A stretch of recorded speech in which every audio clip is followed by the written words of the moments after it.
नमस्कार विद्यार्थी मित्रांनो, Indian polity bye Vicky Shinde या यूट्यूब चॅनलमध्ये आपलं स्वागत आहे. आपल्याला माहीत असेल राज्यसेवा मुख्य परीक्षा 2025ची तयारी आपल्याला वर्णनात्मक स्वरूपात सुरू करायची आहे. किंबहुना अनेक विद्यार्थ्यांनी त्यावरची तयारी सुरूही केलेली असेल. मात्र ही तयारी करत असताना आपल्याला एक गोष्ट इथं लक्षात ठेवण्याची गरज आहे, ती म्हणजे आपण वारंवार या ठिकाणी शॉर्ट नोट्स काढणं गरजेचं आहे. किंबहुना शॉर्ट नोट्स आधारित असणाऱ्या प्रश्नांची वारंवार या ठिकाणी प्रॅक्टिस करणं गरजेचं आहे.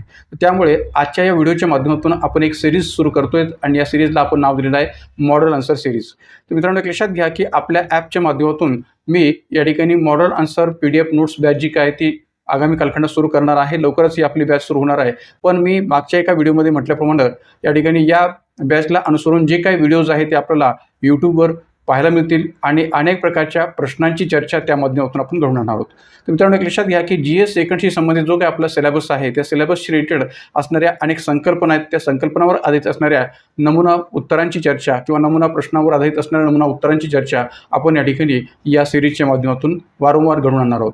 तर आज या सिरीजच्या भाग 1 मध्ये मी एक प्रश्न या ठिकाणी सांगतोय आणि या प्रश्नाचं उत्तर आपण कशा स्वरूपात लिहिलं पाहिजे किंवा या प्रश्नाचं नमुना उत्तर आपण कशा पद्धतीने तयार केलं पाहिजे याविषयीची चर्चा आपण या ठिकाणी आजच्या या व्हिडिओच्या माध्यमातून घडवणार आहोत. तर मित्रांनो, एक लक्षात घ्या की अशा प्रकारच्या नमुना प्रश्नांची आणि नमुना उत्तरांची चर्चा आपल्याला यूट्यूब व्हिडिओच्या माध्यमातून आगामी कालखंडात कंटिन्यू सुरू ठेवायची आहे आणि त्या माध्यमातून GS सेकंडशी संबंधित अनेक प्रकारच्या प्रश्नांची चर्चा आपण घडवून आणू शकतो. एवढंच नव्हे तर या ठिकाणी GS सेकंडशी संबंधित किंवा एक प्रकारे ओव्हरऑल आपले जे काही वेगळे GS आहेत, मग GS सेकंड असेल, GS थर्ड असेल, GS 4 असेल किंवा एथिक्ससारखा जो भाग आहे त्या दृष्टिकोनातून असेल तर किंवा निबंधासारखा पेपर असेल, तर अशा या सगळ्याच बाबीशी संबंधित यूट्यूब व्हिडिओच्या माध्यमातून मार्गदर्शन जे काय ते आगामी कालखंडात आपल्या यूट्यूब चॅनलच्या माध्यमातूून होणार आहे. तर त्यामुळे चालू घडामोडीशी संबंधित असणाऱ्या संकल्पना आणि एक प्रकारे त्यांचा GS सेकंड किंवा इतर GSशी असणारा संबंध याही दृष्टीने आपली जी काय या ठिकाणी व्हिडिओमध्ये चर्चा आहे ते आगामी कालखंडात सुरू असणार आहे. तर आज या ठिकाणी या सिरीजच्या भाग 1 मध्ये मी एक प्रश्न या ठिकाणी आपल्याला सांगतोय की ज्या प्रश्नाचं नमुना उत्तर नेमकं कसं असणं अपेक्षित आहे किंवा मॉडेलांचं नेमकं कसं आपण लिहिणं अपेक्षित आहे या दृष्टीने जी काही चर्चा आहे ती आपण करणार आहोत. याआधी सुद्धा मी या ठिकाणी उत्तर लेखन कसं करणं अपेक्षित आहे किंवा उत्तर लेखनामध्ये शब्द मर्यादेअंतर्गत उत्तर लेखन कसं करणं अपेक्षित आहे याविषयीची व्हिडिओ केलेले आहेत, ते आपण आपल्या यूट्यूब व्हिडिओच्या प्लेलिस्टमध्ये जाऊन पाहू शकता. तर मित्रांनो, आज या ठिकाणी या सिरीजच्या माध्यमातून आपण एक प्रश्न या ठिकाणी चर्चेला घेऊया की ज्या प्रश्नाचा संबंध चालू घडामोडीशी तर आहेच आहे, पण त्याचबरोबर आपल्या भारतीय राज्यघटनेच्या अंतर्गत सुद्धा आहे असं म्हटलं तरी चालेल. तर आज जो काय मी प्रश्न या ठिकाणी चर्चेला घेणार आहे किंवा आज जो काय आपण प्रश्न मॉडेल आन्सर बेसिसवर या ठिकाणी पाहणार आहोत तो प्रश्न आहे या प्रकारचा की ज्याचा संबंध नुकताच महाराष्ट्राच्या अंतर्गत एक महत्त्वपूर्ण जी घडामोड होऊन गेलेली आहे काही दिवसापूर्वी, ती म्हणजे कोणती, तर मराठी भाषेला अभिजात भाषेचा जो दर्जा आहे तो प्राप्त झालेला आहे. तर एक प्रकारे या अभिजात भाषेशी संबंधित असणारा प्रश्न जो काय तो आजच्या या भाग 1 मध्ये आपण पाहणार आहोत आणि त्या माध्यमातून आपल्या या सिरीजला जी काय ती सुरुवात करणार आहोत. तर मित्रांनो, हा जो काही प्रश्न आहे तो या प्रकारचा आहे की अभिजात भाषा म्हणजे काय आणि भारतातील भाषिक विविधता राज्यसंस्थेसाठी विकास साध्य करण्यातील अडथळा ठरते, सद्यस्थितीचा आढावा घेऊन परीक्षण करा. 15 गुणांसाठी हा प्रश्न आहे. अधिकाधिक 250 शब्दामध्ये आपल्याला तो विचारात घ्यायचा आहे. तर त्यामुळे एक लक्षात घ्या की या ठिकाणी अशा प्रकारचा प्रश्न पॉलिटीमध्ये किंवा एक प्रकारे GS सेकंडमध्ये विचारला जाऊ शकतो का, तर निश्चितपणे विचारायला वाव आहे. कारण की एक लक्षात घ्या की ज्यावेळेस आपण भारतीय राज्यघटना किंवा भारतीय संविधानाचा विचार करतो तेव्हा त्या अनुषंगाने असणारे जे काही विभिन्न घटक आहेत, कारण की मी GS सेकंडच्या अभ्यासक्रम विश्लेषण किंवा डिकोडिंगमध्ये हे स्पष्ट केलेलं आहे की या प्रत्येक सिलेबसशी रिलेटेड असणारे जे काही चालू घडामोडी आहेत त्या चालू घडामोडीच्या अनुषंगाने अनेक प्रकारचे प्रश्न विचारायला आयोगाला वाव असतो. त्यामुळे या ठिकाणी तशा प्रकारचा प्रश्न विचारला जाईल असं इथं या ठिकाणी पूर्णपणे आपल्याला म्हणता येऊ शकतं. म्हणून इथं सुद्धा अभिजात भाषेशी संबंधित जी काही घडामोड महाराष्ट्राच्या दृष्टीतून मराठी भाषेबाबत झालेली आहे त्या दृष्टीने सुद्धा आयोग प्रश्न विचारायला निश्चितपणे विचारात घेऊ शकतं असं म्हणायला काही हरकत नाही. आणि म्हणून या प्रकारच्या प्रश्नाची चर्चा आपला आजच्या या व्हिडिओच्या माध्यमातून करून आहे. पुन्हा एकदा मी प्रश्न वाचून दाखवतोय की अभिजात भाषा म्हणजे काय, भारतातील भाषिक विविधता राज्यसंस्थेसाठी विकास साध्य करण्यातील अडथळा ठरते, सद्यस्थितीचा आढावा घेऊन परीक्षण करा. आता पहा की या प्रश्नाची जर आपण चर्चा जर केली तर या ठिकाणी या प्रश्नाचं स्वरूप तुम्ही लक्षात घ्या की पहिल्यांदा जो उल्लेख केलेला आहे तो काय केलेला आहे की अभिजात भाषा म्हणजे काय. तर पहिल्यांदा तुम्हाला अभिजात भाषा म्हणजे काय याचा अर्थ या ठिकाणी माहीत असणं गरजेचं आहे. त्याचबरोबर भारतातील भाषिक विविधता, कारण की भारतामध्ये भाषिक पातळीवर जी काही मोठ्या प्रमाणाची विविधता आपल्याला पाहायला मिळते, कारण की आपल्याकडे भाषावर पुनर्रचनेचा जो मुद्दा आहे तो कधी काळी काळी खूप गाजलेला होता असं म्हटलं तरी चालेल. किंबहुना भाषावर पुनर्रचनेच्या आधारावर प्रांतांची रचना किंवा घटक राज्यांची निर्मिती हा जो काही मुद्दा आहे तो आपल्याकडे मोठ्या प्रमाणात गाजलेला आहे. तर त्यामुळे भाषिक मुद्दा हा आपल्याकडे या ठिकाणी एक नेहमीच वादाचा मुद्दा राहिला आहे. आज देखील तो वादाचा मुद्दा आहे असं म्हटलं तरी चालेल. कारण की जे काही नवीन शैक्षणिक धोरण 2020 जे आहे ते राबवत असताना त्रिभाषा सूत्राच्या बाबतीत जे काही या ठिकाणी प्रश्न उपस्थित होत चाललेले आहेत, विशेषतः दाक्षिणात्य घटक राज्यांच्या दृष्टीने, तर त्याचा विचार जर केला तर या ठिकाणी त्रिभाषा सूत्राची अंमलबजावणी करणं हे कुठेतरी या ठिकाणी दक्षिण भारतातील घटक राज्यांच्या पातळीवर अवघड जाणार आहे असं वाटतंय. कारण की नुकतंच या ठिकाणी तामिळनाडूने या त्रिभाषा सूत्राला विरोध केलेला आपल्याला दिसून येतो. तर त्यामुळे हिंदीची सक्ती दक्षिण भारतात करणं हे या ठिकाणी कुठेतरी दक्षिण भारतीय घटक राज्यांना न आवडणार आहे किंवा मनात नसताना या ठिकाणी ते या ठिकाणी राबवलं जाणार आहे असं या ठिकाणी वाटणं साहजिक आहे. तर त्यामुळे या ठिकाणी भाषेचा मुद्दा हा भारतीय राज्यघटनेच्या पातळीवर सुद्धा महत्त्वाचा आहे या अर्थाने असं म्हटलं तरी चालेल. कारण की भाषावर आधारित प्रांतरचना हा इतिहासात घडलेला तर महत्त्वपूर्ण मुद्दा आहेच आहे, पण त्याचबरोबर या ठिकाणी भारतीय राज्यघटनेच्या 8व्या परिशिष्टाच्या स्तरावर सुद्धा भाषेचा मुद्दा जो काय तो आपल्याकडे विचार घेतलेला आहे. तर त्यामुळे अशा भाषिक दृष्टिकोनातून असणारा प्रश्न जो काय आहे तो आपल्याला निश्चितपणाने विचारायला इथं आयोगाला वाव आहे. म्हणून या प्रकारच्या प्रश्नाची चर्चा आज आपण या ठिकाणी घडणार आहोत. मग आता पहा की प्रश्न काय की अभिजात भाषा म्हणजे काय आणि भारतातील जी काही भाषिक विविधता आहे ती राज्यसंस्थेसाठी म्हणजे भारताची जी काही राज्यसंस्था आहे किंवा भारताचं जे काही राज्याचं स्वरूप आहे तर त्या राज्यसंस्थेसाठी विकास साध्य करण्यातील अडथळा ठरते की काय, सद्यस्थितीचा आढावा घेऊन परीक्षण करा. तर त्यामुळे या ठिकाणी आपल्याला या संबंध प्रश्नाचा विचार करून त्याचं जे उत्तर आहे ते योग्य उत्तर नमुना स्वरूपात किंवा मॉडेल आन्सर स्वरूपात या ठिकाणी विचार घ्यायचा आहे. तर या प्रश्न उत्तर नेमकं कसं लिहायचं, कशा पद्धतीने या प्रश्नाला आपण या ठिकाणी टॅकल करणं गरजेचं आहे, कशा पद्धतीने आपण या प्रश्नाला या ठिकाणी मांडलं पाहिजे, त्याचं प्रेझेंटेशन केलं पाहिजे, या सर्व अर्थाने जी काही चर्चा आहे ती आजच्या या व्हिडिओच्या माध्यमातून या प्रश्नाच्या रूपाने आपण घेऊन आणणार आहोत. तर मित्रांनो एक लक्षात घ्या की या प्रश्नाचं उत्तर लिहित असताना मी जसं मागाशी म्हटल्याप्रमाणे की पहिल्यांदा आपल्याला या ठिकाणी अभिजात भाषा म्हणजे काय याचा उलगडा जो काय तो करणं अपेक्षित आहे आणि त्याचा अर्थ जो काय तो स्पष्ट करणं अपेक्षित आहे. तर या ठिकाणी अभिजात भाषा म्हणजे काय याचा संदर्भ मी या पद्धतीने दिलेला आहे की अभिजात भाषा म्हणजे अशी भाषा जी प्राचीन काळापासून अस्तित्वात आहे, तिचा साहित्यिक व सांस्कृतिक वारसा समृद्ध आहे आणि जी काळाच्या ओघातही आपले वैशिष्ट्य टिकून आहे, अशी भाषा म्हणजे अभिजात भाषा. म्हणजे पहा की जो काही उल्लेख थोडक्यात या अभिजात भाषेच्या अर्थाच्या रूपाने केलेला आहे तो या प्रकारचा आहे की अभिजात भाषा म्हणजे अशी भाषा जी प्राचीन काळापासून अस्तित्वात आहे, तिला कुठेतरी प्राचीन कालखंडाचा वारसा आहे, तिचा साहित्यिक आणि सांस्कृतिक वारसा समृद्ध आहे. म्हणजे साहित्यिक पातळीवर सुद्धा त्या भाषेचा जो काय विकास आहे तो झालेला असला पाहिजे, सांस्कृतिक पातळीवर सुद्धा तो वारसा जो काय तो असला पाहिजे आणि जी काळाच्या ओघातही म्हणजे बदलत्या कालोखामध्ये सुद्धा ती आपलं वैशिष्ट्य टिकून आहे, आपलं जे काय अस्तित्व आहे ते टिकून आहे, या अर्थाने जी भाषा असेल तिला अभिजात भाषा असं म्हणायला काही हरकत नाही असा उल्लेख केलेला आहे. त्यानंतर अशी भाषा एखाद्या देशाच्या संस्कृतीचा, परंपरेचा आणि ऐतिहासिक वारशाचा महत्त्वाचा भाग असते. म्हणजे जी अभिजात भाषा म्हणून गणली जाते, अभिजात भाषा म्हणून स्वीकारली जाते, तर ती भाषा एखाद्या देशाच्या संस्कृतीचा, परंपरेचा किंवा ऐतिहासिक वारसाचा महत्त्वाचा भाग असते असंही म्हणायला काही हरकत नाही. तर त्यामुळे अभिजात भाषा म्हणजे काय याचा संदर्भ जो काय तो या अर्थाने तर स्पष्ट करता येऊ शकेल. त्यानंतर या ठिकाणी आपण हे पण लक्षात घेण्याची गरज आहे की अभिजात भाषा भारताच्या पातळीवर आज घडीला किती आहेत किंवा कोणत्या आहेत. मग आता पहा की आज घडीला भारतामध्ये जर विचार केला तर केंद्र सरकारच्या माध्यमातून 11 भाषांना म्हणजे भारत सरकारच्या सांस्कृतिक मंत्रालयाने 11 भाषांना अभिजात भाषेचा दर्जा जो काय तो दिलेला आहे की ज्यामध्ये तामिळ, संस्कृत, उडिया, तेलुगू, कन्नड, मल्याळम, मराठी, पाली, प्राकृत, आसामी आणि बंगाली अशा या 11 भाषांचा उल्लेख आपल्याला करता येऊ शकेल.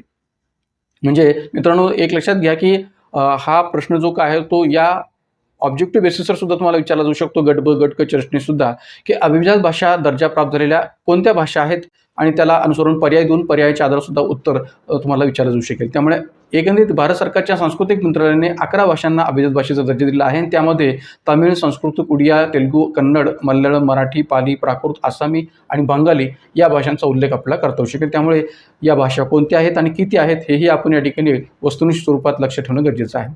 त्याचबरोबर अभिजात भाषा ठरवण्यासाठी महत्त्वाचे निकष काय आहेत, कारण की एक लक्षात घ्या की ज्या अभिजात भाषेचा प्रश्नातून आपण विचार करतोय तर त्या अभिजात भाषेबाबतची संबंध माहिती सुद्धा आपल्याला असणं गरजेचं आहे. जेव्हा आपण राज्यसंस्थेमध्ये अशा प्रकारची भाषिक विविधता विकासाच्या दृष्टीतून अडथळा ठरते असं ज्यावेळेस आपण विचार करतो, तेव्हा या अभिजात भाषेविषयी, कारण की हा जो काही प्रश्न आहे तो 2 भागामध्ये विभागलेला आहे.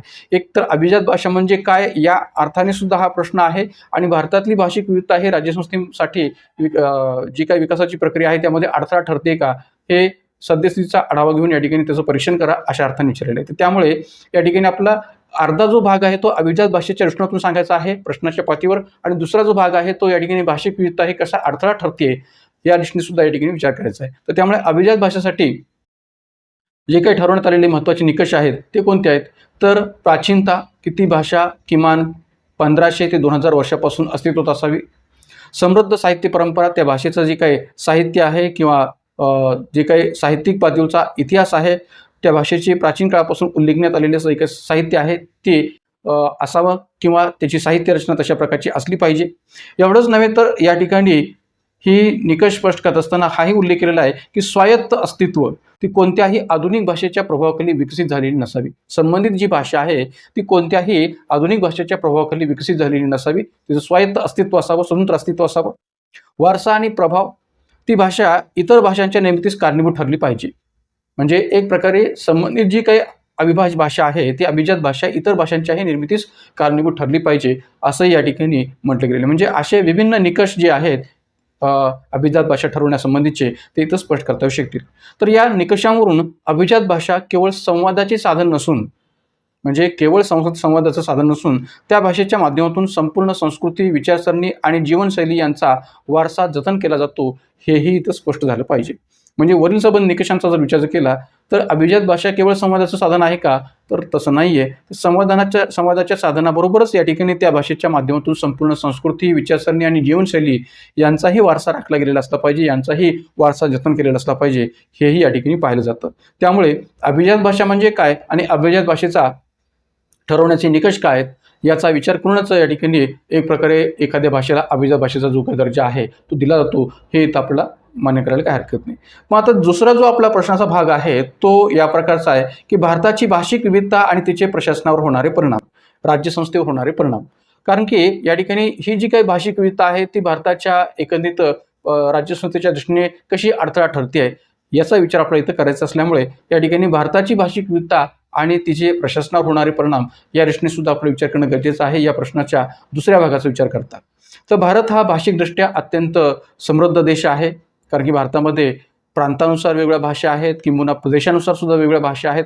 कारण की आपल्याकडे बहुतांश भाषा बोलल्या जातात, ज्यामध्ये या ठिकाणी भारतीय राज्यघटनेच्या 8व्या परिशिष्टाचा किंवा 8व्या अनुसूचीचा विचार केला तर 22 भाषांना आपल्याकडे राजभाषेचा दर्जा दिलेला आहे, अधिकृत भाषेचा दर्जा दिला गेलेला आहे. 22 भाषा आपण राजभाषा स्वीकारलेल्या आहेत भारतीय राज्यघटनेमध्ये. पण प्रत्यक्षात जर आपण विचार केला तर भारतात तब्बल या ठिकाणी 1950 पेक्षा जास्त मातृभाषा आणि हजारो बोलीभाषा सुद्धा अस्तित्वात आहेत. म्हणजे भलेही आपण या ठिकाणी भारतीय राज्यघटनेमध्ये 8व्या परिशिष्टाच्या अंतर्गत 22 भाषांना राजभाषेचा दर्जा जरी दिला असला तरी भारत हा बहुभाषिक देश असल्यामुळे प्रत्यक्षात भारतामध्ये तब्बल जवळपास 1950 पेक्षा अधिक जास्त मातृभाषा आणि एक प्रकारे हजारो बोलीभाषा सुद्धा अस्तित्वात आहेत. याचाही आपण इथं विसर करता कामा नये. कारण की एक लक्षात घ्या की भारत हा विभिन्न संस्कृती, विभिन्न परंपरा आणि विभिन्न प्रदेशानुसार या ठिकाणी नटलेला देश असल्यामुळे पावलापावलावर या ठिकाणी आपल्याकडे भाषेचं स्वरूप जे काय ते बदलत जातं आणि त्यामुळे भाषांचं आणि एकंदरीत बोलीभाषांचं प्रमाण आपल्याकडे अधिकाधिक आहे असं म्हणायला वाव आहे. तर त्यामुळे या ठिकाणी अशा प्रकारचं हे जे काही भाषिक विविधतेचं स्वरूप आहे ते प्रशासनाच्या पातळीवर कसं परिणाम करतं किंवा राज्यसंस्थेवर नेमकं कसं परिणाम करतं की जेणेकरून या ठिकाणी ती विकासाच्या पातळीवर एक अडथळा ठरते की काय हा प्रश्न पुढे येतो. तर त्यामुळे विकास प्रक्रियेत भाषिक विविधतेमुळे येणाऱ्या अडचणी किंवा येणारे अडथळे कोणते आहेत याचाही आपण इथं पुढे विचार करावा लागेल. मग आता विकास प्रक्रियेत भाषा विविधतेमुळे येणाऱ्या अडचणी कोणत्या, तर या ठिकाणी पहिला जो उल्लेख आपल्याला करता शिकेल तो या प्रकारचा की प्रशासन आणि कायदे अंमलबजावणीतील समस्या. म्हणजे जेव्हा जेव्हा आपल्याकडे या ठिकाणी प्रशासनाकडून कोणत्याही कायद्याच्या अंमलबजावणीचा प्रश्न पुढे येतो किंवा कोणत्याही योजनेच्या अंमलबजावणीचा प्रश्न पुढे येतो तर त्यावेळेस या ठिकाणी प्रशासनाला येणारी सर्वात मुख्य अडचण जर कोणती असेल तर साध्या सोप्या भाषेत जनतेला तो कायदा किंवा ती योजना कशी समजावून सांगता येऊ शकेल याबाबत येणारी अडचण किंवा याबाबत येणारी समस्या. आणि म्हणून केंद्र सरकार हिंदी आणि इंग्रजीवर भर देते, पण अनेक राज्यामध्ये स्थानिक भाषा प्रभावी असतात. विविध भाषांमुळे सरकारी आदेश किंवा नियम, योजना सर्व नागरिकांपर्यंत पोहोचण्यात अडथळे येतात. कारण की बऱ्याच वेळा आपल्याकडे कायद्याची क्लिष्ट भाषा ही सर्वसामान्य जनतेला समजत नाही आणि त्यामुळे या ठिकाणी साध्या आणि सोप्या भाषेत जर लोकांपर्यंत योजना किंवा ते कायद्याचं स्वरूप जर स्पष्ट करायचं असेल, तर या ठिकाणी शासन जे काही मुख्यतः प्रशासकीय पातळीवर ज्या भाषा वापरतात ती असतात हिंदी आणि इंग्रजी. मात्र स्थानिक पातळीवर जी भाषा बोलली जाते ती वेगळी असते आणि त्यामुळे अशा प्रकारच्या विविध भाषांमुळे सरकारी आदेश, नियम किंवा योजना नागरिकांपर्यंत पोहोचण्यात बऱ्याच वेळा अडथळे येतात. न्यायालयीन प्रक्रिया सुद्धा इंग्रजीत होत असल्याने स्थानिक भाषिकांना न्याय उशिरा मिळतो किंवा न्याय मिळण्यात उशीर होतो असं म्हटलं तरी चालेल. आता हे मान्य करता येईल की धनंजय चंद्रचूड हे सरन्यायाधीश असताना त्यांनी हे जाहीर करून टाकलं होतं की सर्वोच्च न्यायालयाचे अनेक जे निर्णय आहेत की जे इंग्रजीमध्ये दिले जातात तर ते अधिकाधिक आपल्या प्रादेशिक भाषांमध्ये देण्याचा प्रयत्न जो आहे तो केला जाईल. आणि एक प्रकारे धनंजय चंद्रचूड सरन्यायाधीश असतानाच त्यांनी हे क्लिअर करून टाकलेलं आहे की भारतीय राज्यघटनेच्या 8व्या परिषदेतील 22 ज्या राजभाषा आहेत त्या राजभाषांमध्ये सर्वोच्च न्यायालयाच्या प्रत्येक निर्णयाचं भाषांतर जे काय ते केलं जाईल अशी तयारी आता सर्वोच्च न्यायालयाकडून केली गेलेली आहे. तर त्यामुळे ही एक चांगली बाब आहे. पण तरीसुद्धा आपल्याकडे प्रशासनाच्या माध्यमातून ज्या राबवल्या जाणाऱ्या विभिन्न योजना किंवा विभिन्न कायदे किंवा विभिन्न स्कीम्स असतात त्या जास्तीत जास्त लोकांपर्यंत, जनतेपर्यंत पोहोचण्यासाठी भाषेचा अडथळा हा आजही या ठिकाणी येतो. कारण की साध्या सोप्या भाषेत आणि स्थानिक भाषेत हे समजावून सांगत असताना थोडं अडचण येत असते. त्यामुळे ही एक समस्या आपल्याला सांगता येऊ शकेल. त्यानंतर शिक्षण आणि रोजगाराच्या संधीवरील परिणाम, म्हणजे या भाषिक विविधतेचा शिक्षण आणि रोजगाराच्या संधीवर सुद्धा कसं काय परिणाम होतो हेही आपल्याला विचार घ्यायचा झाला तर या पद्धतीने सांगता येईल की इंग्रजी भाषेला जास्त महत्त्व असल्याने प्रादेशिक भाषातील विद्यार्थी मागे राहतात. आता एक लक्षात घ्या की जागतिकीकरणाच्या युगामध्ये किंवा आता या धावत्या युगामध्ये किंवा एकंदरीत या ठिकाणी माहिती व तंत्रज्ञानाच्या युगामध्ये इंग्रजी भाषेला ऑब्व्हियसली किंवा स्वाभाविक पद्धतीने या ठिकाणी अधिकाधिक महत्त्व प्राप्त होत चाललेलं आहे. त्यामुळे इंग्रजी भाषेला जास्त महत्त्व येऊन प्रादेशिक भाषेतील विद्यार्थी मागे पडत आहेत असं कुठेतरी चित्र आता निर्माण होत चाललेलं आहे. त्यामुळे इंग्रजी न येणाऱ्या विद्यार्थ्यांना उच्च शिक्षण आणि सरकारी नोकऱ्यांमध्ये प्रवेश घेण्यास अडचणी येतात. म्हणजे होतं पहा की आपणच जर या ठिकाणी पाहिलं तर आपल्याला असं सांगता येऊ शकेल की महाराष्ट्रातला MPSCची तयारी करणारा जो विद्यार्थी आहे तो बहुतांश पातळीवर या ठिकाणी मराठीत तयारी करतो. एवढंच नाही तर आपण महाराष्ट्र शासनाकडे कालपुराच अशी विनंतीही केली होती विद्यार्थ्यांच्या माध्यमातून की एक प्रकारे MPSCच्या पातळीवरचे जे काही संबंध प्रश्न आहेत ते मराठीतच विचारले जावेत आणि मराठीतच त्याचा विचार जो काय तो केला जावा. कारण की MPSC ही शक्यतो या ठिकाणी आपल्याला सरळपणे असं म्हणते की इंग्रजी प्रश्न हा ग्राह्य धरला जाईल, इंग्रजी भाषेतलाच प्रश्न ग्राह्य धरला जाईल, मग तो ऑब्जेक्टिव्ह बेसिसवर असेल किंवा सब्जेक्टिव्ह बेसिसवर असेल. तर या ठिकाणी त्यामुळेच आपल्याला या ठिकाणी कुठेतरी अशी विनवणी सरकारला, शासनाला करावी लागली की मराठी भाषेतच प्रश्न विचारले जावेत आणि मराठी भाषेतच अधिकाधिक त्या प्रश्नाचा विचार जो काय तो केला जावा. का तर आपल्याला इंग्रजीची येणारी अडचण. त्यामुळे इंग्रजी न येणाऱ्या विद्यार्थ्यांना उच्च शिक्षण व सरकारी नोकऱ्यांमध्ये प्रवेश घेण्यास अडचणी येतात. त्याचबरोबर विविध राज्यांमध्ये वेगवेगळ्या भाषा शिकण्याची गरज भासल्याने मायग्रेशन किंवा स्थलांतर करणाऱ्या नागरिकांना अडचणी येतात. म्हणजे एखादा नागरिक की जो या ठिकाणी कोणत्या ना कोणत्या स्वरूपात भारतामध्ये येतो, कारण की एक लक्षात घ्या की मागच्या व्हिडिओमध्ये सुद्धा मी इमिग्रेशनविषयी बोललेलो आहे किंवा स्थलांतराविषयी बोललेलो आहे. पण ते स्थलांतर आपण या ठिकाणी एक प्रकारे दुसऱ्या देशाच्या माध्यमातून भारतात होणारं स्थलांतर याविषयी बोललेलो होतो किंवा दुसऱ्या देशातील नागरिक भारतात येण्याची समस्या याविषयी त्या विधेयकाविषयी आपण बोललेलो होतो. मात्र या ठिकाणी जेव्हा आपण भारताच्या पातळीवर विचार करतो तेव्हा या ठिकाणी भारतातल्या एखाद्या प्रदेशातील नागरिक दुसऱ्या प्रदेशात रोजगारानिमित्ताने किंवा शिक्षणाच्या निमित्ताने किंवा इतर कोणत्याही कारणाने जेव्हा जातात किंवा स्थलांतरित होतात, मायग्रेट होतात, तेव्हा त्यांना सुद्धा तिथं भाषेची अडचण जी काय ती निर्माण होते. म्हणजे जेव्हा एखादा महाराष्ट्रीयन व्यक्ती हा चेन्नईमध्ये जातो किंवा तामिळनाडूमध्ये जातो, केरळमध्ये जातो तेव्हा त्याला तिथं मल्याळम किंवा तमिळ भाषा जी काय आहे ती शिकण्यामध्ये अडचण येत असते. का तर या ठिकाणी इतर जी काही कोणतीही भाषा आहे ती भाषा त्याला पर्यायी म्हणून या ठिकाणी स्वीकारता येत नाही. खूप झालं तर तो इंग्रजी किंवा हिंदीचा वापर करू शकतो. पण बऱ्याच वेळा आपल्याकडे इंग्रजीची अडचण असल्यामुळे हिंदीचाच वापर करणं हे अधिकाधिक योग्य वाटतं. पण तिथली जी काही या ठिकाणी स्थानिक भाषा आहे ती स्थानिक भाषा जमत नसल्यामुळे बऱ्याच प्रकारच्या अडचणी येत असतात. त्यामुळे विविध राज्यांमध्ये वेगवेगळ्या भाषा शिकण्याची गरज भासल्याने मायग्रेट करणाऱ्या नागरिकांना अडचणी येतात, हे पण इथं सांगता येऊ शकेल. त्यानंतर राष्ट्रीय एकात्मता आणि भाषिक अस्मितेचे राजकारण, म्हणजे हा पण एक अडथळा सांगता येऊ शकेल की जो राजकीय पातळीवर आपल्याला पाहायला मिळतो. सध्या सुद्धा तेच आपल्याला चित्र पाहायला मिळते की तामिळनाडूमधलं जे सरकार आहे DMKचं सरकार, तर ते सरकार या ठिकाणी केंद्र सरकारच्या या त्रिभाषा सूत्राला कुठेतरी विरोध करत चाललेला आहे. हिंदी ही आमच्यावर लादली जाऊ नये असं या ठिकाणी म्हणत चाललेलं आहे. तर यावरूनच या ठिकाणी राष्ट्रीय एकात्म आणि भाषिक अस्मितेचं राजकारण जे काय ते आपल्याकडे होत असतं या भाषिक मुद्द्याच्या माध्यमातून, हेही म्हणायला काही हरकत नाही. कारण की काही वेळा भाषिक अस्मितेवर आधारित राजकीय आंदोलने आपल्याकडे होतात. उदाहरणार्थ हिंदीला राष्ट्रीय भाषा करण्याच्या प्रयत्नांना दक्षिण भारतातील राज्यांचा होणारा विरोध जसा सध्याच्या घडीला होतोय. राज्यामध्ये भाषिक संघर्ष होऊ शकतो. जसे महाराष्ट्रात मराठी भाषिकांना रोजगार यामध्ये प्राधान्य दिलं पाहिजे यासाठी अनेक प्रकारची आंदोलनं होत असतात. म्हणजे महाराष्ट्रातल्या मराठी भाषिकांचा रोजगार जर उत्तर भारतीय भाषिक या ठिकाणी पळून येत असतील तर मग ऑब्व्हियसली या ठिकाणी अनेक राजकीय पक्षांकडून अशा प्रकारची आंदोलनं होत असतात. जसं या ठिकाणी मनसे या पक्षाकडून बऱ्याच वेळा या भाषिक मुद्द्यावरून होणारे आंदोलन आपल्याला पाहायला मिळतात. किंवा भाषिक पातळीवर कोणत्याही प्रकारचा वाद उपस्थित झाला की एखाद्या अपर भाषिकाने किंवा उत्तर भारतीय भाषिकाने मराठीचा अवमान केला असेल, मराठी भाषा बोलण्यास किंवा मराठीमध्ये बोलण्यास या ठिकाणी जर नकार दर्शवला असेल तर मनसेचे कार्यकर्ते हे त्याला या ठिकाणी आपल्या भाषेमध्ये समजावून सांगतात. तर त्यामुळे ऑब्व्हियसली या ठिकाणी असा जो काही मुद्दा आहे भाषिक पातळीवरचा तो वादाचा मुद्दा म्हणून पुढे येतो जेव्हा अशा प्रकारचा भाषिक संघर्ष म्हणत असतो. त्याचबरोबर भाषामुळे सामाजिक स्तरामध्ये फरक जाणवतो. म्हणजे कशा प्रकारचा फरक जाणवतो तर इंग्रजी बोलणाऱ्यांना शहरी भागात जास्त संधी मिळतात, ग्रामीण भागातील प्रादेशिक भाषिक विद्यार्थी मागे पडतात. म्हणजे इंग्रजी बोलणारा असेल तर तो स्कॉलर, पण जर का मराठी बोलणारा असेल किंवा मातृभाषा बोलणारा असेल तर तो कुठेतरी मागे पडतो, कारण की तो या ठिकाणी इंग्रजी योग्य पद्धतीने बोलू शकत नाही. म्हणजे मोठ्या शहरी भागामध्ये विशेषतः पुणे, मुंबई किंवा इतर कोणत्याही मेट्रो सिटीजमध्ये इंग्रजी बोलणाऱ्या व्यक्तीचं या ठिकाणी साधतं, पण जे काही मातृभाषेत बोलणारा व्यक्ती असतो तो कुठेतरी मागे राहतो. आणि मग भाषिक स्तरामध्ये होणारा हा जो काही फरक आहे तो फरक या ठिकाणी निश्चितपणे जाणवावा लागतो आणि कुठेतरी या ठिकाणी त्यातून सुद्धा सामाजिक संघर्ष सुद्धा पाहायला मिळतो. तर त्यामुळे ही पण एक महत्त्वपूर्ण समस्या किंवा अडथळा म्हणून सांगता येऊ शकते.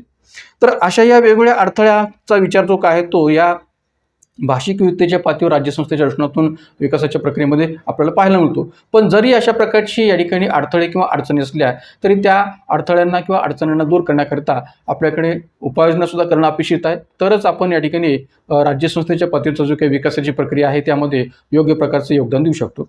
तर त्यामुळे समाधानासाठी या अडथळ्यांच्या किंवा अडचणींच्या समाधानासाठी कोणत्या उपाययोजना करण्याची गरज आहे याचाही विचार इथं होण्याची गरज आहे. तर बहुभाषिक धोरण हा पहिला उपाय आपल्याला सांगतो शकेल. भारताने इंग्रजी आणि हिंदी सोबतच इतर प्रादेशिक भाषांनाही अधिकृत महत्त्व देणं गरजेचं आहे. केवळ हिंदी आणि इंग्रजीचाच प्रोपोगंडा किंवा हिंदी आणि इंग्रजीलाच प्राधान्य देऊन चालणार नाही, तर ज्या ज्या घटक राज्यांच्या असणाऱ्या एकंदरीत भाषा आहेत तर त्या प्रादेशिक भाषांना सुद्धा तेवढंच महत्त्व द्यावं जेवढं इंग्रजी आणि हिंदीला आहे. सरकारी कागदपत्रे, आदेश, परीक्षा व शिक्षणात बहुभाषिकता स्वीकारली पाहिजे. सध्या जर आपण पाहिलं तर या ठिकाणी अनेक प्रकारचे तांत्रिक अभ्यासक्रम सुद्धा आपल्याकडे मराठी भाषेमध्ये उपलब्ध करून देण्याचं धोरण सरकारच्या माध्यमातून स्वीकारलं चाललेलं आहे. इंजिनिअरिंगसारखा अभ्यासक्रम असेल, मेडिकलसारखा अभ्यासक्रम की जे अभ्यासक्रम इंग्रजीमध्ये शिकवले जातात तर तेही या ठिकाणी प्रादेशिक भाषेमध्ये शिकवले जावेत याच्यावर भर दिला जातोय किंवा सरकारकडून तसा प्रयत्न केला जातोय. तर त्यामुळे सरकारी कागदपत्रे, आदेश, परीक्षा किंवा शिक्षणात बहुभाषिकता स्वीकारली पाहिजे हाही एक उपाययोजनेचा भाग सांगता येऊ शकतो. एवढंच नव्हे तर दुसरी उपाययोजना सांगता येईल ते म्हणजे तंत्रज्ञान आणि अनुवाद याचा वापर. जर आपण या ठिकाणी डिजिटल तंत्रज्ञानाचा आज वापर करत चाललेला असेल किंवा माहिती व तंत्रज्ञानाच्या पातळीवर खूप प्रगती करत चाललेलं असेल तर या डिजिटल तंत्रज्ञानाच्या मदतीने सर्व माहिती स्थानिक भाषांमध्ये उपलब्ध करून देणं हे आवश्यक आहे. कारण की आज आपण AIच्या बेसिसवर या ठिकाणी विचार करतोय, तर आर्टिफिशियल इंटेलिजन्सचा विचार या ठिकाणी करत चाललेलो आहे. तर अशा या वेगवेगळ्या तंत्रज्ञानाचा वापर करून जर स्थानिक भाषांमध्ये अशा प्रकारच्या माहितीचा स्रोत जर आपण उपलब्ध करून देण्याचा प्रयत्न केला तर निश्चितपणाने या ठिकाणी अनुवादाची जी प्रक्रिया आहे ती सुलभ होऊ शकते आणि त्या माध्यमातून अनेक क्षेत्रामध्ये हा जो काही भाषेचा अडसर आहे तो दूर होऊ शकतो असंही म्हणायला जागा आहे. एवढंच नव्हे तर सरकारी सेवा, संकेतस्थळे, ॲप्स विविध भारतीय भाषांमध्ये असावेत.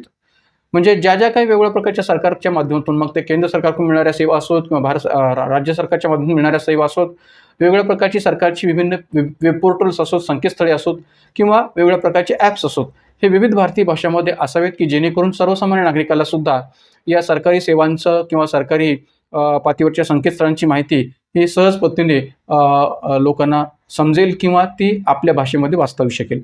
त्यामुळे आज आपल्याला असं चित्र दिसून येतं की महाराष्ट्र शासन असो किंवा या ठिकाणी केंद्र सरकार असो, केंद्र सरकारचं PIB ॲप असेल, प्रेस इन्फॉर्मेशन ब्युरोचं ॲप असेल किंवा एक प्रकारे या ठिकाणी महाराष्ट्र शासनाचं आपले सरकारसारखं ॲप असेल, तर या ॲप्सच्या माध्यमातून सुद्धा स्थानिक भाषेमध्ये किंवा प्रादेशिक भाषांमध्ये किंवा एक प्रकारे हिंदी किंवा इंग्रजी भाषांमध्ये सुद्धा अशा प्रकारची सरकारी सेवा उपलब्ध करून देण्याचा प्रयत्न जो काय तो सर्व आहे किंवा सुरू आहे असं म्हटलं तरी चालेल. तर त्यामुळे ही पण एक महत्त्वपूर्ण उपाययोजना सांगता येऊ शकते.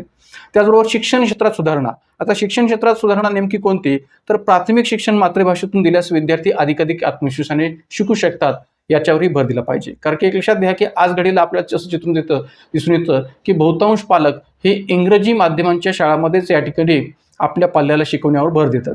पण जरी या ठिकाणी आजच्या कालखंडामध्ये इंग्रजी या भाषेला महत्त्व प्राप्त झालेलं असलं, जागतिकीकरणाच्या युगामध्ये इंग्रजी या भाषेचं महत्त्व वाढत असलं तरीसुद्धा जर का या ठिकाणी प्राथमिक शिक्षण मातृभाषेतून दिल्यास विद्यार्थी अधिक आत्मविश्वासाने शिकू शकतो, यालाही या ठिकाणी विसरता कामा नये. कारण की प्राथमिक शिक्षणाच्या पातळीवर जो बौद्धिक विकास विद्यार्थ्याचा पुन्हा अपेक्षित आहे, तो जर का मातृभाषेच्या पातळीवर जर झाला तर त्याला जो काही या ठिकाणी शैक्षणिक पातळीवर रस आहे किंवा शैक्षणिक पातळीवर त्याची प्रगती आहे ती आत्मविश्वासाने होऊ शकते असं म्हणायला इथं जागा आहे. तर त्यामुळे हाही एक उपाययोजनेचा भाग सांगता येतो. उच्च शिक्षणासाठीही विविध भाषांमध्ये साहित्य उपलब्ध करून दिलं पाहिजे की न की केवळ फक्त इंग्रजी किंवा हिंदी भाषेमध्ये, तर प्रादेशिक भाषांमध्ये सुद्धा उच्च शिक्षणाशी संबंधित जे काही साहित्य आहे ते उपलब्ध करून देणं अपेक्षित आहे, ते दिलं पाहिजे. तर त्या माध्यमातून शिक्षण क्षेत्रात सुद्धा सुधारणा होऊन भाषेचा मुद्दा किंवा भाषेचा अडसर सुद्धा दूर होऊ शकतो. एवढंच नव्हे तर आणखीन एक उपाययोजना आपल्याला सांगता शकेल ती म्हणजे काय? तर भाषिक सौहार्द आणि सहिष्णुता. तर एक लक्षात घ्या की वेगवेगळ्या भाषा बोलणाऱ्या नागरिकांमध्ये परस्पर समज वाढवण्यासाठी विविध उपक्रम राबवणं गरजेचं आहे. की आपल्याकडे भारतामध्ये भाषिक वादावरून किंवा भाषिक मुद्द्यावरून मोठ्या प्रमाणात जे काही वाद आहेत ते वाद होतात. की महाराष्ट्रात राहणारा एखादा परप्रांतीय आहे किंवा परघटक राज्यातला व्यक्ती आहे, तो जर या ठिकाणी मराठी भाषेत बोलण्यास नकार देत असेल किंवा मराठी भाषेचा अपमान करत असेल तर तेही योग्य नाही आहे. कारण की कोणत्याही घटक राज्यातल्या कोणत्याही नागरिकाने इतर भाषिकांचा अपमान करता कामा नये किंवा त्या भाषेचाही अपमान करता कामा नये. सगळ्यांनीच आपापल्या भाषेचा मान राखला पाहिजे आणि सगळ्यांनीच त्या घटक राज्यातली भाषा ही शिकली पाहिजे की जेणेकरून त्याचा उपयोग चांगल्या कामासाठी होऊ शकेल. तर त्यामुळे वेगवेगळ्या भाषा बोलणाऱ्या नागरिकांमध्ये परस्पर समज वाढवण्याची गरज आहे आणि त्याकरता विविध उपक्रम सरकारच्या मदतीतून राबवले गेले पाहिजेत. हिंदी आणि इंग्रजी बरोबरच भारतीय भाषांचे शिक्षण प्रोत्साहित करणं आवश्यक आहे. केवळ हिंदीचा आणि केवळ इंग्रजीचाच प्रोपोगंडा न करता प्रादेशिक भाषांचंही प्रोत्साहन या ठिकाणी दिलं गेलं पाहिजे की जेणेकरून प्रादेशिक भाषांचं महत्त्व किंवा आवश्यकता ही कायम टिकून राहील. आणि म्हणून या ठिकाणी प्रशासकीय कामकाज हे हिंदी आणि इंग्रजी भाषेत चालतं किंवा कम्युनिकेशनच्या पातळीवरची भाषा म्हणून हिंदी आणि इंग्रजीचा अधिकाधिक विस्तार झालेला आहे असा विचार करून जर प्रादेशिक भाषांना डावलं जात असेल तर तेही योग्य नाही आहे. आणि म्हणून भारतीय पातळीवर जे काही प्रादेशिक भाषा आहेत त्या भाषांचंही शिक्षण प्रोत्साहित करणं अपेक्षित आहे, हे इथं या ठिकाणी उपाययोजना सांगता शकेल. मित्रांनो, या ठिकाणी भाषिक विविधतेमुळे येणाऱ्या अडचणी विकास प्रक्रियेच्या पातळीवर आणि त्यावरच्या उपाययोजना, या उपाययोजनांचा आणि अडचणींचा इथं आपण या ठिकाणी या प्रश्नाच्या स्वरूपात विचार केलेला आहे. पण त्याचबरोबर या ठिकाणी या प्रश्नाचा शेवट करत असताना आपला या ठिकाणी या प्रश्नाचा जे काही विचार केला गेलेला आहे त्या प्रश्नामध्ये जे काही या ठिकाणी आपल्याला विचारलं गेलेलं आहे त्या अनुषंगानेच आपला या ठिकाणी निष्कर्ष किंवा शेवट असणं गरजेचं आहे किंवा सारांश असणं गरजेचं आहे. म्हणून थोडक्यात आपण या प्रश्नाचा निष्कर्ष किंवा कन्क्लुजनसुद्धा पाहूया की भारताची भाषिक विविधता ही विकासातील अडथळा नाही, तर ती एक सांस्कृतिक संपत्ती आहे. जर का आपण त्याला विकासातील अडथळा असं विचार घेत असेल तर या ठिकाणी तो प्रश्न कधीच सुटणार नाही. पण जर का त्याला आपण सकारात्मक दृष्टिकोनातून जर विचार घेतलं की एक ती सांस्कृतिक संपत्ती आहे आणि सांस्कृतिक संपत्तीचा विचार करून जर आपण त्या समस्येला सोडवण्याचा प्रयत्न करत असाल तर निश्चितपणे तो प्रश्न आपला सुटू शकतो असे म्हणायला काय हरकत नाही. त्यामुळे भारताची भाषिक विविधता ही विकासातील अडथळा नाही, तर ती एक सांस्कृतिक संपत्ती आहे. योग्य धोरणे आणि योजना राबवल्यास सर्व भाषांचा समतोल राखत प्रगती साध्य करता येऊ शकते. भाषामुळे लोकांमध्ये फूट पडू नये यासाठी समावेशक धोरणे आणि भाषिक समरसता निर्माण करण्याची गरज आहे. म्हणजे जर का केंद्र सरकारनं किंवा घटक राज्य सरकारने अशा प्रकारची धोरणं राबवली की ज्या धोरणांच्या माध्यमातून किंवा अशा प्रकारच्या योजना राबवल्या की ज्या धोरणं आणि योजनांच्या माध्यमातून भाषिक समतोल राखला जाईल आणि प्रगती साध्य केली जाईल, तर निश्चितपणाने भाषामध्ये कोणत्याही प्रकारे जनतेमध्ये फूट पडणार नाही आणि एक प्रकारे भाषिक समरसता राखण्यामध्ये सुद्धा एक प्रकारे सरकारला चांगल्या प्रकारचं यश येऊ शकेल असं म्हणायला जागा होती. तर त्यामुळे आपल्या प्रश्नाचा कोणत्याही प्रकारच्या प्रश्नाचा आपला जो काही निष्कर्ष आहे किंवा शेवट जो आहे, सारांश जो काय आहे किंवा कन्क्लुजन जे आहे ते सकारात्मक असावं, हे आपण या प्रश्नाच्या पातळीवर लक्षात ठेवलं पाहिजे. म्हणजे कोणत्याही प्रकारचा आपण जेव्हा या ठिकाणी डिस्क्रिप्टिव्ह प्रश्न लिहू, मग तो 10 गुणांसाठी असो, 15 गुणांसाठी असो किंवा 150 शब्दात असो किंवा 250 शब्दात असो, आपण या ठिकाणी त्याचा सारांश लिहित असताना किंवा निष्कर्ष लिहित असताना किंवा त्याचा शेवट करत असताना तो सकारात्मक पद्धतीने करणं हे अधिकाधिक योग्य आहे. कारण की आपल्याकडून ही अपेक्षा केलेली असते या मेन्समध्ये, की आपण एक भावी प्रशासकीय अधिकारी म्हणून जेव्हा होणार आहात, तेव्हा तुम्ही एखाद्या गोष्टीकडे किंवा एखाद्या घटकाकडे किंवा एखाद्या कामाकडे सकारात्मक दृष्टिकोनातून पाहताय का नकारात्मक दृष्टिकोनातून पाहताय, हे या ठिकाणी या निष्कर्षातून स्पष्ट होत असतं. त्यामुळे आपल्या प्रश्नाचा निष्कर्ष किंवा आपल्या प्रश्नाचा सारांश, आपल्या प्रश्नाचा शेवट हा अधिकाधिक सकारात्मक असणं गरजेचं आहे. भलेही प्रश्नाचं स्वरूप आपलं नकारात्मक असलं तरी या ठिकाणी आपल्या प्रश्नाचा शेवट किंवा निष्कर्ष हा सकारात्मक असणं गरजेचं आहे. त्यामुळे मी या निष्कर्षाची सुरुवात करत असतानाच असं म्हटलेलं आहे, की भारतामध्ये भाषिक विविधता हा विकासातील अडथळा नाही, तर एक सांस्कृतिक संपत्ती आहे. म्हणजे प्रश्न जरी आपल्याला अडथळा असा स्वरूपात विचारला असला तरी त्याला आपण या ठिकाणी सकारात्मक पद्धतीने पाहिलेलं आहे आणि ती एक सांस्कृतिक संपत्ती आहे असं म्हटलेलं आहे. तर त्यामुळे या ठिकाणी आपल्या कोणत्याही प्रकारच्या प्रश्नाचं उत्तर जेव्हा आपण लिहिणार आहात, तर त्यावेळेस आपला निष्कर्ष हा सकारात्मकच असला पाहिजे, की जेणेकरून आपला सकारात्मक दृष्टिकोन परीक्षकाला लक्षात येऊ शकेल. तर त्यामुळे अशा या प्रश्नाचा निष्कर्ष जो काय आहे तो आपल्याला इथं स्पष्ट करता येऊ शकेल. तर मित्रांनो, या ठिकाणी एक लक्षात घ्या, की अशा विभिन्न प्रकारच्या प्रश्नांची जी काही चर्चा आहे ती आपण वेगवेगळ्या व्हिडिओच्या माध्यमातून मॉडर्न आन्सर स्वरूपात या ठिकाणी घडवून आणणार आहोत आणि त्या माध्यमातून आपल्याला आगामी राज्यसेवा मुख्य परीक्षा 2025च्या वर्णनात्मक स्वरूपाची तयारी जी काय आहे ती सुरू ठेवायची आहे. तर त्यामुळे मी पुन्हा एकदा सांगू इच्छितोय, की आपल्या Indian polity bye vacation day या ॲपच्या माध्यमातून राज्यसेवा मुख्य परीक्षा 2025 वर्णनात्मक स्वरूप GS second model answer PDF notes batch जी काय आहे ती सुरू होणार आहे. लवकरच ही बॅच सुरू होणार आहे आणि त्या अंतर्गत आपल्याला या ठिकाणी अशा प्रकारच्या विभिन्न प्रश्नांची चर्चा जी काय ती पाहायला मिळणार आहे. थोडक्यात मी या बॅचची वैशिष्ट्ये तुम्हाला थोडी स्पष्ट करून सांगतोय. आपण पाहू शकता की या बॅचची नेमकी वैशिष्ट्ये काय आहेत. तर या बॅचमध्ये आपल्याला GS सेकंड जो पेपर आहे आपला, भारतीय संविधानाशी संबंधित किंवा भारतीय संविधान, सामाजिक न्याय किंवा प्रशासन, आंतरराष्ट्रीय संबंध या प्रश्नातून जो काही आपला हा संबंध GS सेकंडचा पेपर आहे, तर त्या GS सेकंड पेपरमधील अनेक कॉन्सेप्टची जी काही नमुना प्रश्न स्वरूपात चर्चा आहे ती केली गेलेली आहे. या कोर्समध्ये तुम्हाला अनेक GS सेकंडशी संबंधित संकल्पनांच्या बाबतच्या प्रश्न आणि प्रश्नांची नमुना उत्तरं जी काय आहेत ती पाहायला मिळतील. एवढंच नव्हे, तर कोर्समध्ये नमुना प्रश्न उत्तरांच्या PDF सुद्धा प्राप्त होतील. अधिकाधिक नमुना प्रश्न उत्तरे देण्याचा प्रयत्न या ठिकाणी केला जाणार आहे. त्याचबरोबर कोर्समधील नमुना प्रश्न उत्तरांची संख्या सतत वाढत राहणार आहे. म्हणजे एक लक्षात घ्या, की असं नाही किंवा कोर्स स्टार्ट केल्यानंतर त्या प्रश्नांच्या बाबतची जी काही संख्या आहे ती सुरुवातीला या ठिकाणी 50 होती, मग नंतर ती 50च राहिली असं नाही आहे. तर आपल्याकडे जसजसं या ठिकाणी कोर्स पुढे नेला जाईल तसतसं या कोर्समधील प्रश्नांची संख्या ही वाढत जाणार आहे. ती 50ची 100 येऊ शकते, 100पेक्षा अधिक येऊ शकते. त्यामुळे चालू घडामोडीशी रिलेटेड असणाऱ्या संदर्भांचा विचार करून सिलेबसच्या अंतर्गत असणारे जे कन्सेप्ट आहेत त्या कन्सेप्टचा चालू घडामोडीशी संबंध जोडून सुद्धा अनेक प्रकारच्या प्रश्नांची आपण चर्चा किंवा अनेक प्रश्नांची उत्तरं या कोर्समध्ये देण्याचा प्रयत्न करणार आहोत. त्यामुळे कोर्समधील नमुना प्रश्नांची किंवा उत्तरांची जी काही संख्या आहे ती सतत वाढत राहणार आहे. कोर्समध्ये सरावासाठी प्रश्न देण्यात येतील. म्हणजे विद्यार्थ्यांना कोर्समध्ये सरावासाठी प्रश्न देण्यात येतील. त्याबाबतची जी काही PDF आहे ती PDF तुम्हाला दिली जाईल आणि प्रश्न दिला जाईल. प्रश्नाचं नमुना उत्तर जे काही तुम्हाला लिहावं लागेल आणि ते माझ्याकडे सेंड करावं लागेल आणि एक प्रकारे ते माझ्याकडून तपासून सुद्धा दिलं जाईल. तर एक प्रकारे एक लक्षात घ्या, की कोर्समधील नमुना प्रश्नांची उत्तरं हे या ठिकाणी तुम्हाला दिली जातील आणि त्याचबरोबर सरावासाठी सुद्धा प्रश्न देण्यात येतील. अल्प दरात हा कोर्स उपलब्ध करून दिला जाईल. नवीन स्वरूप आहे, वर्णनात्मक स्वरूप आपल्यासाठी नवीन आहे. याचा विचार करून सुद्धा आणि अनेक नवीन विद्यार्थी राज्यसेवेची परीक्षा देणार आहेत. तर त्यामुळे त्याचा विचार करून सुद्धा अल्प दरात हा कोर्स उपलब्ध करून दिला जाईल. ठराविक प्रश्नांची यूट्यूबवर चर्चा केली जाईल. म्हणजे असं नाही की या ठिकाणी या प्रश्नांची चर्चा यूट्यूबवर होणार नाही, तर या कोर्समधल्या काही ठराविक प्रश्नांची चर्चा यूट्यूब चॅनलवर आपल्या केली जाईल. सरावासाठी दिलेले प्रश्न तपासून दिले जातील. आंतरराष्ट्रीय संबंधांशी संबंधित ज्या काही घडामोडी आहेत, चालू घडामोडी आहेत, तर त्याचा विचार करून सुद्धा नमुना प्रश्नांचं स्वरूप असणार आहे.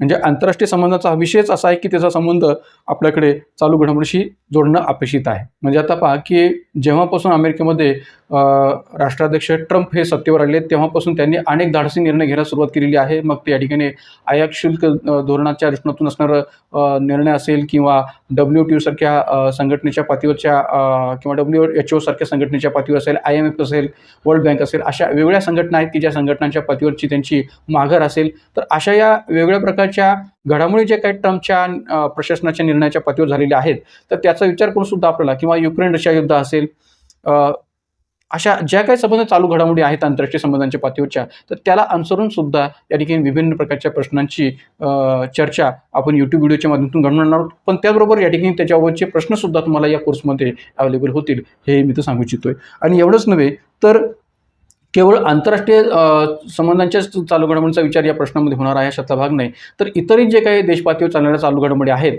की ज्यांचा संबंध आंतरराष्ट्रीय संबंधाच्या दृष्टीतून नाही आहे पण आपल्या GS सेकंडच्या दृष्टीतून आहे, तर त्या चालू घडामोडींचा विचार करून सुद्धा अनेक प्रश्नांचं स्वरूप या कोर्समध्ये तुम्हाला अभ्यासाला प्राप्त होईल. तर त्यामुळे अशा डिफरंट टाईपचे क्वेश्चन्स, डिफरंट टाईपच्या प्रश्नांचं स्वरूप आणि त्याची नमुना उत्तरं तुम्हाला या कोर्समध्ये अवेलेबल करून दिली जातील, ज्याचा संबंध GS सेकंडमधल्या कोणत्या ना कोणत्या कन्सेप्टशी जोडला गेलेला आहे. मग त्याचा संबंध चालू घडामोडीच्या दृष्टीतून जोडला आलेला असेल अथवा कन्सेप्टच्या दृष्टीतून जोडलेला असो किंवा त्याला या ठिकाणी वेगवेगळ्या प्रश्नाच्या स्वरूपात विचार केलेला असो. एवढंच नव्हे तर त्यानंतर आपण या ठिकाणी PYQ बेसिसवर म्हणजे जे काही आपल्याकडे UPSCच्या वेगवेगळ्या वर्षातल्या या ठिकाणी PYQ आहेत किंवा पर इयर क्वेश्चन्स आहेत, त्याच्याही बाबतची नमुना उत्तरांची बॅच आपली स्वतः सुरू होणार आहे की जेणेकरून त्याचाही आपल्याला जो काय संदर्भ आहे तो प्राप्त होऊ शकेल. तर त्यामुळे या ठिकाणी असं नाही की ही जी काही बॅच आहे ती बॅच फक्त मी तयार केलेल्या प्रश्नांच्या स्वरूपातच असेल किंवा कन्सेप्च्युअल प्रश्नांच्या स्वरूपातच असेल अशातला भाग नाही, तर PYQ स्वरूपात सुद्धा त्याचा विचार आपल्याला या ठिकाणी पुढे करायचा आहे. तर त्यामुळे हळूहळू आपण या ठिकाणी या बॅचला रन करत आहोत आणि त्या माध्यमातून या ठिकाणी अनेक प्रकारच्या प्रश्नांची नमुना उत्तर आपल्याला या बॅचमध्ये प्राप्त होतील. तर त्यामुळे हा कोर्स आपण लवकरच सुरू करणार आहोत, लवकरच आपली ही बॅच सुरू होणार आहे. तर त्या अनुषंगाने या आपल्या ॲपला इंडियन पॉलिटी बाय व्हेकेशन या ॲपला डाउनलोड करून घ्या आणि या बॅचला प्राप्त करू शकता. तर एक लक्षात घ्या, या ठिकाणी या भाग 1च्या माध्यमातून म्हणजे मॉडर्न आन्सर सिरीजच्या या भाग 1 मध्ये आपण आज अभिजात भाषेशी संबंधित हा प्रश्न या ठिकाणी पाहिलेला आहे. अशाच प्रकारचे अनेक प्रश्न आपल्याला मॉडर्न आन्सर सिरीजच्या माध्यमातून आगामी कालखंडात सुद्धा YouTube चर्चेमध्ये घ्यायचे आहेत. तर आज या ठिकाणी या व्हिडिओच्या माध्यमातून राज्यसेवा मुख्य परीक्षा 2025च्या वर्णात्मक स्वरूपाच्या पातळीवर जी काही माहिती आहे ती मी एका प्रश्नाच्या स्वरूपात दिलेली आहे. आगामी कालखंडातसुद्धा चालू घडामोडीशी संबंधित असणाऱ्या विभिन्न संकल्पना आणि त्याचा GS सेकंडशी असणारा संबंध या दृष्टीने आणि मॉडर्न आन्सर्सच्या प्रश्नाची चर्चा किंवा नमुना उत्तरांची चर्चा या स्वरूपात आपलं मार्गदर्शन जे काही ते YouTube व्हिडिओच्या माध्यमातून सुरूच असणार आहे. मित्रांनो, पुन्हा जाताना एक विनंती की आपल्या या व्हिडिओला अधिकाधिक पद्धतीने शेअर करा, त्याचबरोबर आपल्या YouTube चॅनललासुद्धा अधिकाधिक पद्धतीने सबस्क्राईब करा, लाईक करा, शेअर करा. आजच्या या व्हिडिओमध्ये या प्रश्नाच्या स्वरूपात आज इथं आपण थांबूयात. धन्यवाद.